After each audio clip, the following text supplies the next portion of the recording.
سلااوان لێبێ من کۆوانە زەتم لە هەفتێڤینێکی تایبەت لەگەڵتان دەبم سەبارەت بە ڕفراندۆمی سربەخۆیی بۆ باشووری کوردستان کە لە 25 نۆی ساڵی 2017 ڕفراندۆمی سربەخۆیی لە هەرێمی کوردستان بەڕێوە چووکە ئەو کاتسەدا 92.7 هاوڵاتیانی هەرێمی کوردستان بە بەڵێ دەنجام بۆ ڕفراندۆمی سربەخۆی باشووری کوردستاندا. بەڵام لە دوای ڕفراندۆمەکەیدی حکوومەتی عراقی بەهێرشکردن وەڵامی ڕفراندۆمی سربەخۆی باشووری کوردستانی داوای دی ڕووداوەکانی 16 ئۆکتۆبەری لێکەوتەوە گرژی و ئاڵۆزی لە نێوان هەرێمی کوردستان و حکوومەتی عراقی دروست بوو. ئێستا 3 ساڵ بەسەر ڕفراندۆمدا تێپەر دەبێت. من لە هەفتەڤینەکەدا گفتوگویەکی تایبەت لەگەڵ بەڕێز ئازاد جوندیانی سیاسەتمەدار دەکەم. کاک ئازاد بەخێر بیت. بۆچی پارتە سیاسیەکانی باشووری کوردستان بڕیاریاندا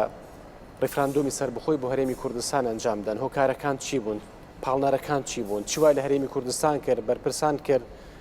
بە تایبەتی بەرپرسی حزبەکانی باشووری کوردستان کە ئەم ڕفراندۆمە ئەنجام بدەن؟ سەرەتا من پیرۆزبایی گەرم لە خەڵکی کوردستانەکەم کاڵێم کوردستان وەسە هەموو کوردستانە چکە هەموو کوردستان پێی خۆش بوو کە ڕفراندۆممان کرد. پیرۆزبایی لە هەموو یەکەم بۆ نێوە. لە ڕاستیدا من ڕەنگە وەڵامە پرسیارەکەی تۆ بە شێوەیەکی کە وەڵام دەمەوە بەوەی کە ڕفراندۆم یعنی چی؟ ڕفراندۆم بە دیدی من لە دیدی مندا یعنی یەکەم هەنگاو بەرەو سربەخۆیی. سربەخۆیی پرۆسەیەکی ئاسان نییە بۆ هیچ نەتەوەیەک ئاسان نەبووە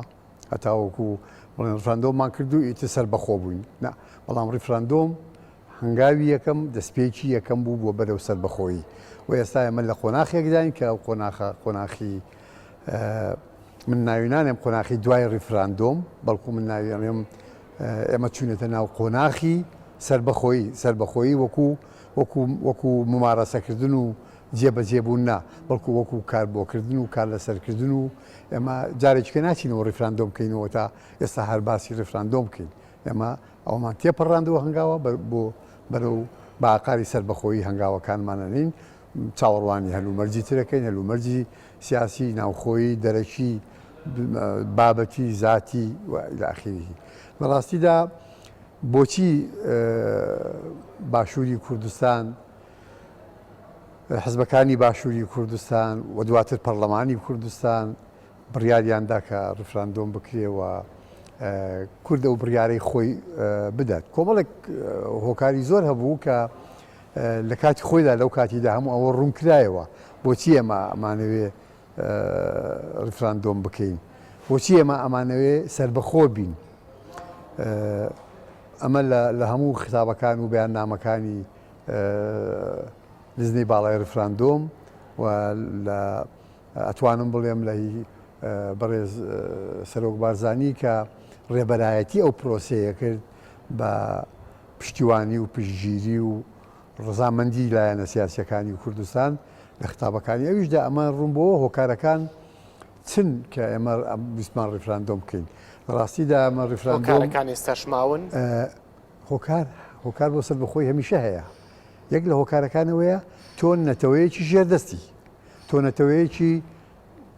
کۆنتترۆلکراوی، نەتەوەیەکی داگیرکراوی نیشتیمانەکەت کە کوردستانە داگیر کراوە لەلایەن دەوڵەتێکەوە کە دەوڵەتێکی داگیرکەرە لە ئەسڵدا.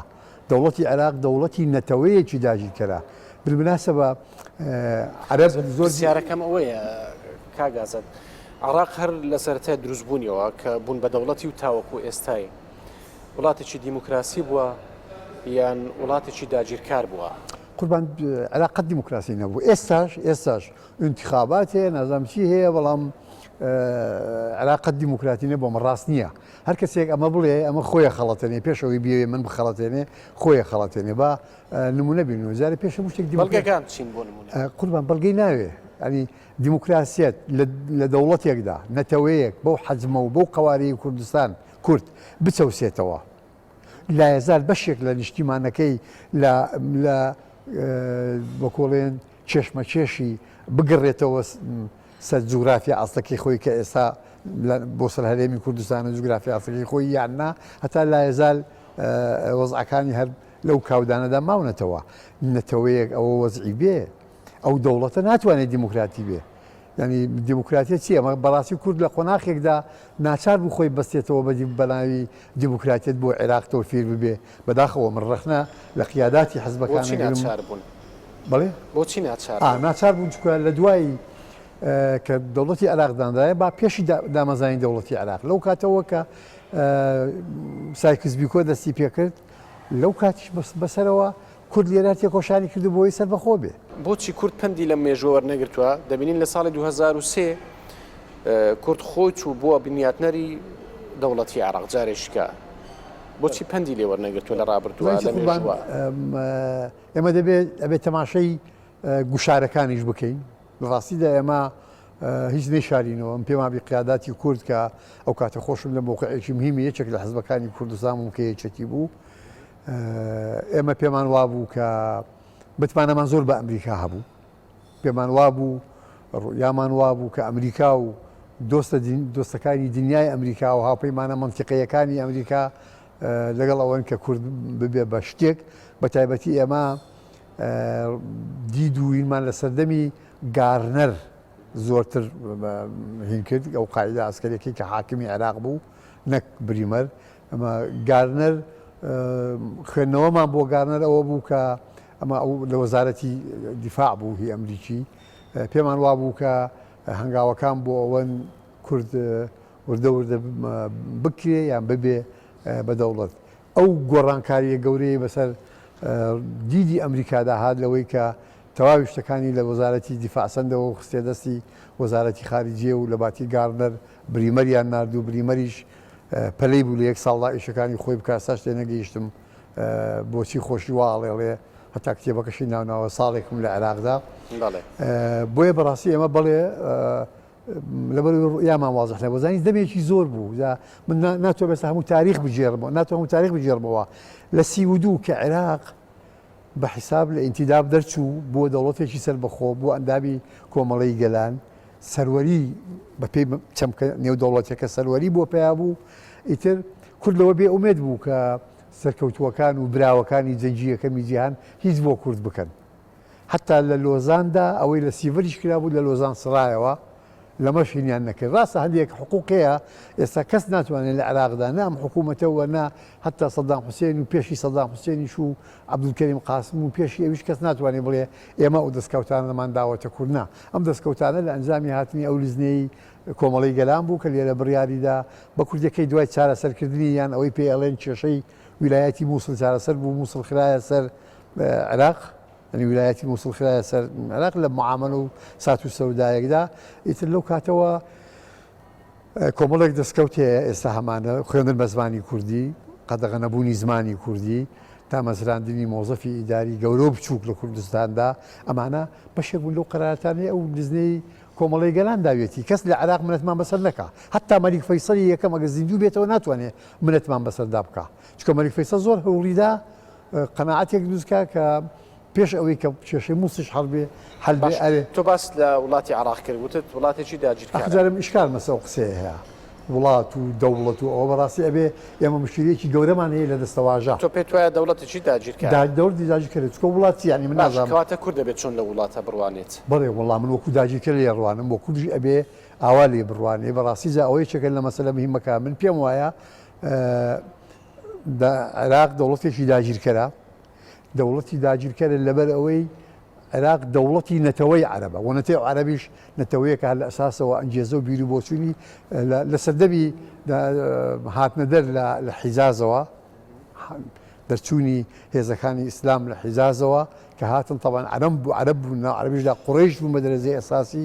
کە هاتن لەو کاتەوە ئەوان بەناوی طبعا مستەلحی جیاوازە بوو ناوی لێنە فتوحات ئێستا ڕەنگە بەشێک لەو برادرانەی کە لەو مەجالە اختصاسیان هەیە پێیان بۆی ئەمە بڵێم قوربان ئەمە بڵێم ئەوان ناویان لێناوە فتوحات ئۆکەی هەر ناوێکی لێرێن مەسەلەیەک نییە بەڵام نەتەوەی عەرەبی کردە نەتەوەی باڵادەست لە ڕێگەی دینەوە کە ئێمە هەمومان موسڵمانین دینەکەمان قبوڵە و قبوڵمان کردووە بەڵام لە ڕاستیدا قەرار نەبوو ئەو دینە دوجار بچێتە قازانجی نەتەوەیەک کە نەتەوەی عەرەبە نەتەوەی عەرەب نەتەوەیەکی کاگاسە داگیرکەرە بۆیە دەوڵەتەکانی کە هیسەر بە عەرەبن وەکو ئاین نابێ ئاین بکرێتە بیان و چونکە گەروان مسلمان بن خەڵکی هەرێمی کوردستانیش زۆربەیان مسلمانن. ئەمە مۆزوعێکی ترە من نامەوێت داخلی ئەو مناقەشەیە ئەمە نایە ناو مناقەشەیە کاکە من باسی نەتەوەی عەرەبەکەم. نەتەوەی عەرەب طبعا نەتەوەی عەرەب خۆ بۆ ڕۆژاوای عەرەبەکانیش لە مەغریب و ئەوانە خۆ دواتر چووە خۆ پێشتر لەوێ نەبوون خۆمان نەزانین بەربەر لەوێ بوو یعنی ئەوەی پێڵێن ئەمازیخ لەوێ بووە خەڵکی دیکە لەو مەنتیقانە بووە. قسەم لەسەر ئەوە قسەم لەسەر کوردستانی عێراق لە کوردستانی عێراقدا دەوڵەتی عێراق دەوڵەت نەتەوەی عەرەبە دەوڵەت نەتەوەی عێراقیەکان نییە. بەریتانیا زۆر هەوڵیدا ئومەتێک لە عێراق دروستکە بە ناوی ئومەی عێراقی عێراقی نیشن تا ئێساش دروست نەبووە. طبعا لە دەستوردا هەیە لە قسەی عامدا هەیە بەڵام ئەمە قسەی عامە ئەمە هەڵخەڵەتاندنە دروست دەبێت نەخێر هیچ ممکن نیە دروست بێت بە تایبەتی 100 ساڵی ئێمە هەر ئەسۆسینەوە کاکە. باشە ئایا بەرپرسانی کورد بەرپرسانی حزبە باڵاکانی کوردستان توانیویانە هەستێکی نەتەوە پەرستی لەلایەن تاچی کوردۆ دروست بکەن؟ من ناڵێم نەتەوە پەرستی من ئەڵێم هەستی کوردایەتی چکە بەڕاستی باسم کردوتم دەستەواژەکان ئەبێ ئەمە یەکێک لە بەڵام کورد نەتەوەیە بەڵێ نەتەوەیە قسە مەسەر ئەوە نییە بەڵام نەتەوە ینی ناسیۆنالیزمی کورد ئەبێ بی کوردێنین بۆی بڵێن کوردایەتی کوردوای وتوە ئەڵێ کوردایەتی یعنی من باوکیشم گوێم لێ بە ئێوت کوردایەتی لەبەرەوە مە دەسەواژەی خۆمانمان هەیە بۆی خۆمان لە ئیشکالەتی نەتەوە پەرستی و زەڕاسیزم و شۆڤێنیزم ڕزگار بکەین باشترە بڵێین کوردایەتی. قوربان بەڵێ ئەو حزبانە دەوریان هەبووە کەم و زۆر دەوریان هەبوو لەوەی کە کورد بێنە سەر ئەو ڕێسکەیە ئەبێ سەربەخۆ بێ هەرچەندە سەربەخۆبوون چەمکی تر هاتوۆتە پێشەوە لە دوای 32 کە کورد ناچار بوو وردە تێکۆشانی خۆی ببەستێتەوە بە وەکو بەشێک لە حرەکەی ئەوەی پێی ئەوترا حرەکەی دیموکراتی عێراقی ناچار بوو بەڵام هەمیشە کورد تاچی کورد لەلایەن حزبەکانەوە لەلایەن نخبە ڕۆشنبیرە سیاسیەکانیەوە نخبە ڕۆشنبیرە تێکۆشەرەکانیەوە کاریان لەسەر ئەوە کردووە کە کورد بڕوابێنێ بە بڵێ سەربەخۆی مەوێ بڵێ ڕزگاری مەوێ ئازادی مەوێ ئەم مستەڵەحاتانە بەڵام لە گشتدا مستەڵەحاتان هەموو بمعنای ئازادی هەرچەندە من ڕخنەی توندم لە حزبەکان هەیە لە حزبە هەرە کۆنەکان و لە حزبەکانی ئێستا بە تایبەتی لە حزبە دێرینەکان کە پارتی لە هەمویان دێرینتر لە سەرەتاوە لەسەرەوە ئەساسە قسەی کردووە وەکو باسم کرد لە دوای 32 دامەزراوە یعنی لە دوای ئەوەی کە عێراق بووە دەوڵەت و ئەندامی کۆمەڵی گەلان و ئەوانە وە دواتریش کە نەتەوە یەکگرتوەکان دروست بوو لە حربی عالەمی دووەمدا کۆتایی حربی عالەمی دووەمدا کە دروست بوو لە 46 بەڕاستی ئەوەش هەر وتوێتی دیموکراتیەت بۆ عێراق چکە دیموکراتیەت دیعایە و پروپاگەندەی ڕۆژاوا بە تایبەتی ئەمریکا یەک وەزعێکی دروستکرد وڵای هەموو خەڵک وەکو ئەوەی دیموکراتیەت هەموو شتێک بێ ئەگەر دیموکراتیەت هاتە ئاراوە ئیتر نەکەس ئەسەوسێتەوە لە ئاستی تاکدا نەکەس ئەسەوسێتەوە لە ئاستی گروپدا بۆیە بەڕاستی من پێم وایە کە ئێمە توانیومانە خەڵکی کورد ڕابێنین لەسەر تێکۆشانی کوردیش بە قۆناغی مختلف تێپەڕێ قۆناغە بۆ تێکۆشان تەنیا بۆ ئەوە بکە لە ناو نەبرێ نەسڕێتەوە ڕەش نەکرێتەوە لە وەکو کیانێکی نەتەوەیی وەکو بوونێکی نەتەوەیی و وەکو زمان بەڵام بەڵام زۆر جاش باستەوە دەکرێت بەهۆی ناکۆچی نێوان پارت و لایەنە سیاسەکانی باشووری کوردستان و هەر لە مێژوە و تاوکو ئێستا زۆر جار بوونەتە هۆی زیانگەیاندن بە کورد بە نەتەوەی کورد دەیانتوانیوە بە دەستکەوتەکانی خۆیان هەمیشە ناکۆچی خراپە بەڵام هیچ نەتەوەیەک نییە لە دنیادا ئەوانەی گەیشتونەتە سەربەخۆیش بێ ناکۆچی ببن زەحمەت نەبێ ئەمریکا هەمووی کۆک بووە کە بۆتە ئەو وڵاتە مهمە گەورەترین شەڕی ناوخۆ لە نێوان بۆ دەوڵات قەنا بووە دەوڵەت کاکە ئێستا کێشەکان هەرسەر هەڵەدەنەوە جارێکی کە و کێشانی کە لە قەدیمەوە هەبوون زانیسی بوون بە دەوڵەت بەستنەوەی ئەوەی کە زۆر ئەڵێن پێشمەرجی بوون بە دەوڵەت ئەوەیە ئابوووریەکی واواتەبی کاکە تۆ ئابووری سەربەخۆت نەبێت چۆن نەتوانانی ئابووریەکی واتە بێ زەحمەت نەبی ئێستا ئێمە ناتوانین یەک زەڕە تەحەکوم کورد ناتوانێت هەرێم ناتوانێت تەحەکوم بە سیاسەتی مالی بکات چۆ سیاسەتی مالی لە بەغدایە سیاسەتی ئابووری لە بەغدایە تێگەی سیاسەتی دراو لە بەغدایە ئەمە ناتوانین بڵین دیار بازار هەمزە تەحەکومەکە بەڵام ناتوانین بڵێ نەبێ دینار لە بەرامبەر دۆلار وابێ ئێمە ناتوانین ئێمە نین قەرارە دەین شوێنی قەراردا پێڵێن بانکی مرکزی عێراق بانکی مرکزی عێراق سەر بە دەوڵەتی فیدرالی بەغدایە لەوێ سیاسەتەکاندا ئەڕێژرێ جاڵێن ئەی کوردی شەریکە من نازانم من کەس ناناسم لە بانکی مرکزی عێراق کوردی تێدا هەبێ و دەسەڵاتێکی هەبێ محاسیبێکی لێ من نازانم من لە داڕشنی سیاساتی مالی سیاساتی دارایی ئەڵێن پەرلەمان لە پەرلەمان ئەگەر شەریکیان بەشدارە لە عێراق بڵێ کورد شەریکیان بەشدارە لە عێراق ئەم پێم وایە بەشدارە شەریک نییە کاکە دەوڵەتی نەتەوەیەکە عێراق دەوڵەتی نەتەوەی عەرەبە تێدەگەی ئەگەر زۆر لەیان تونکێ ڕەنگە پێمان بڵێ جا ئێمە پیاوەتیمان لەگەڵ کردنی ئێوەمان قبول کردو لە دەوڵەتی خۆمان شوێنمان داونەتێ ڕەنگە وامان پێ بڵێن تێدەگەی دامە بێ بسەر مەسەلەی کەوتت خەڵکیان پێگەیاندووە قوربانەوە یەکێک لەو مەسائلانە دەبی لێرە بەدووە بە جددیش لەسەر بکەین کارکردنە لەسەر دروستکردن و پەرەپێدانی کللتوری سربەخۆیی قسەشم لەسەر مەبستیشم لەوە تەنیا ئەو کللتورە نییە کە لە ناو دەستەبژێری ئەکادیمی و ڕووناک بیران هەیە ئەبێ ئەم کللتورە بێتە کللتورێکی ملی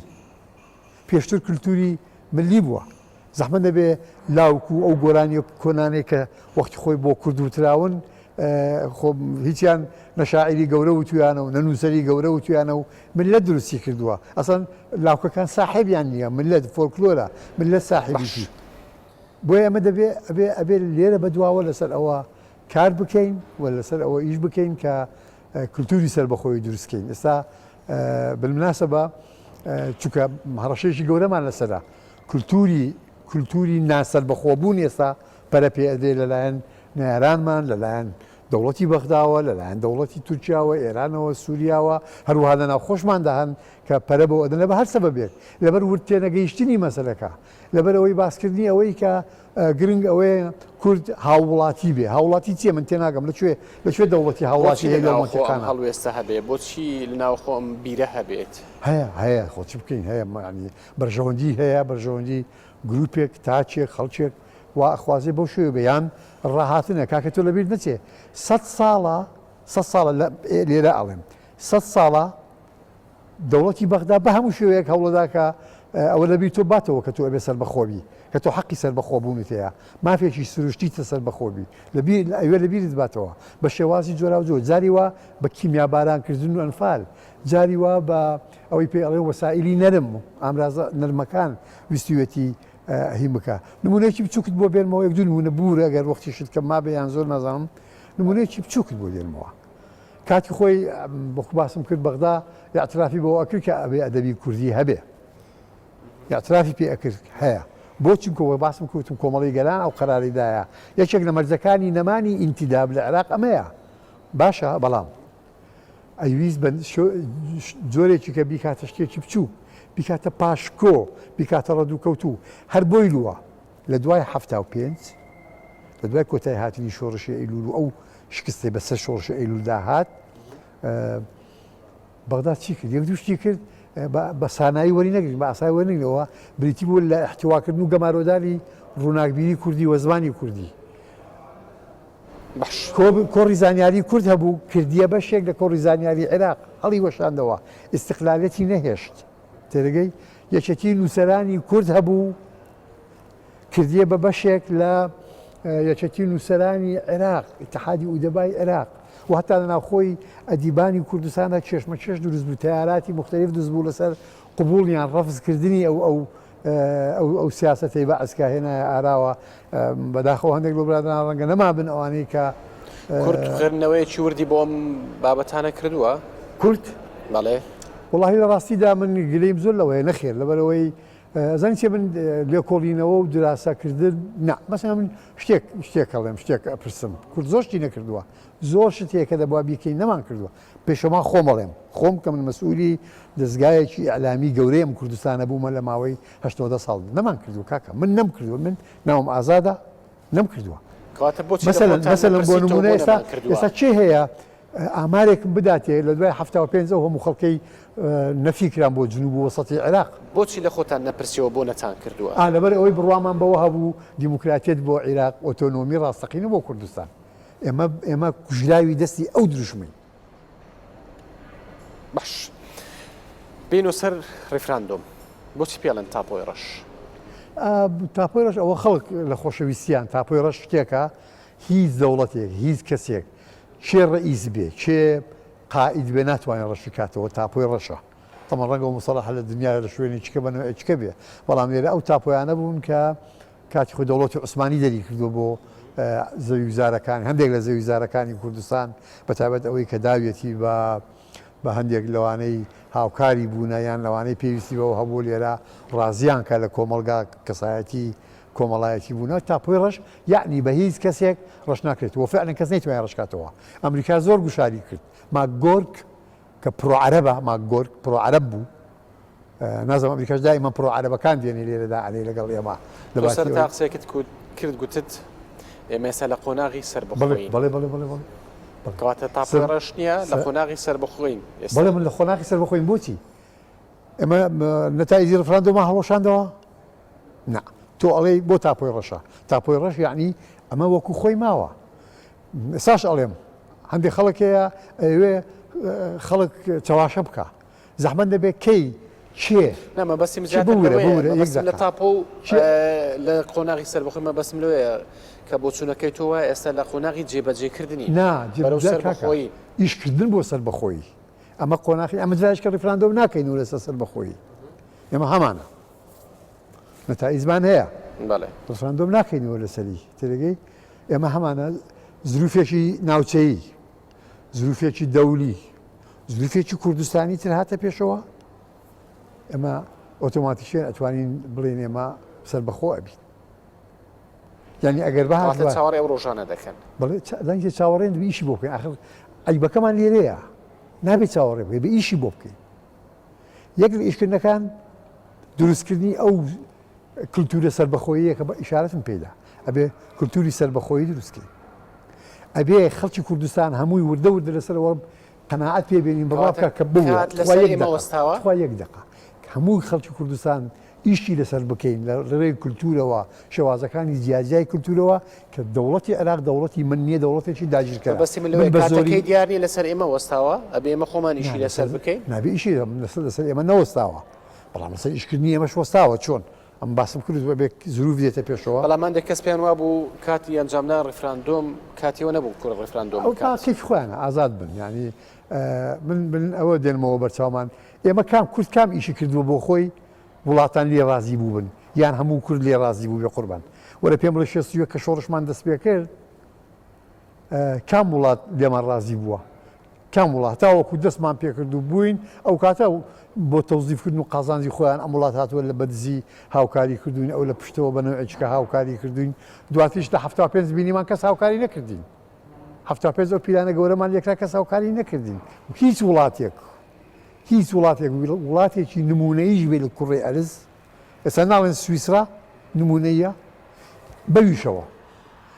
هەموو شتێک ئەکاتە قوربانی بەرژەوەندی خۆی کاکە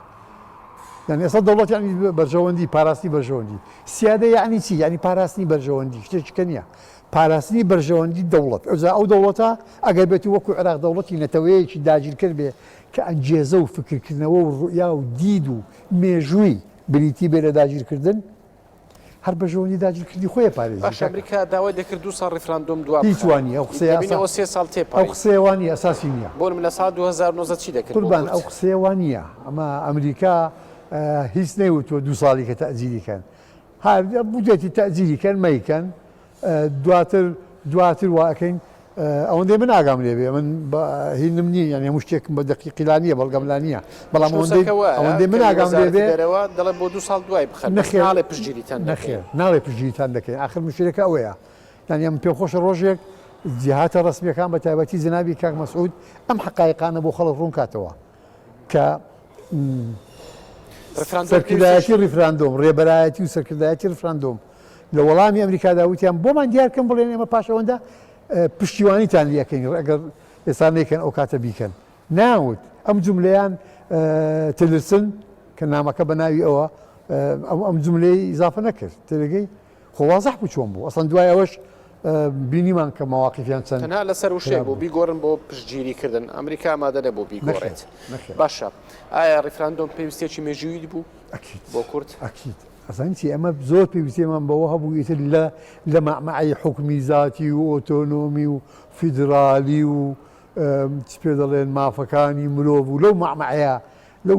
لەو جێرمە و کێشەی ڕزگارمان بێ ئاراستە و استراتیژی نەتەوەییمان تێکۆشانی نەتەوەییمان کە کوردایەتیە ڕوونکەینەوە دیار بێ کە بریتێ لە سەر بەخۆی کەکە خۆ هەر ئێمە نەبووین ئێمە لەو وەختیدا بینیمان وڵاتێکە ئێستا هەموو خەڵک زۆر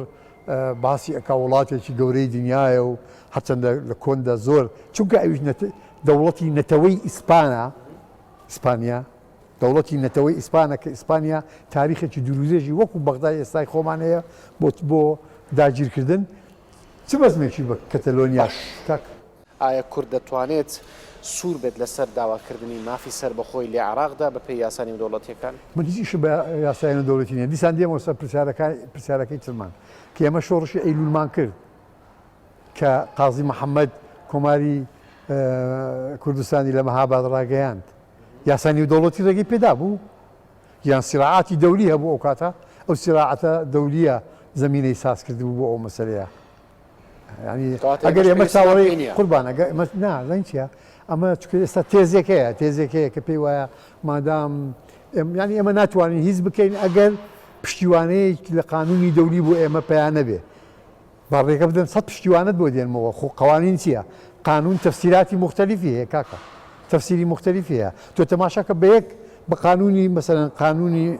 عقوباتی بەغدادی بۆ نمونە لە عێراق محامیەک دیفاع لە قاتیلەکە بعینی قانونیش محامیەکەی تر دیفاع لە مەقتولەکە با ڕێگەمان بدەن ئازاد بین با ئەو بەحسا ببێتە بەحسێکی نێودەوڵەتی لە نێوان فوقەهای چ پێ دەڵێن قوانینی دەولی ئەو کاتە لەوێ ئێمەش ئەچین بۆیانە سەرمێنین کە ئێمە حەقمان هەیە و ئەو شەرعەتەمان هەیە کە سەربەخۆین. بەڵێ سوپاس بۆ بەڕێز ئازاد جوندیانی سیاسەتمەدار کە لەگەڵمان بووی. زۆر سوپاس بۆ ئێوەش کە ماندووم کردن هیوادارم هەمومان بە سەلامەتی لەو کۆرۆنایش ڕزگارمان بێ. زۆر سوپاس خێر بیت. سوپاس بۆ ستافەکەش. سوپاس بۆ ئێوەش. بەڵێ ئێمە هەفەیڤینێکی تایبەت بوو لەگەڵ بەڕێز ئازاد جوندیانی سیاسەتمەدار. سوپاس بۆ ئێوەش کە بینەر و بیسەرمان بوون. سپاس کاک ئازاد.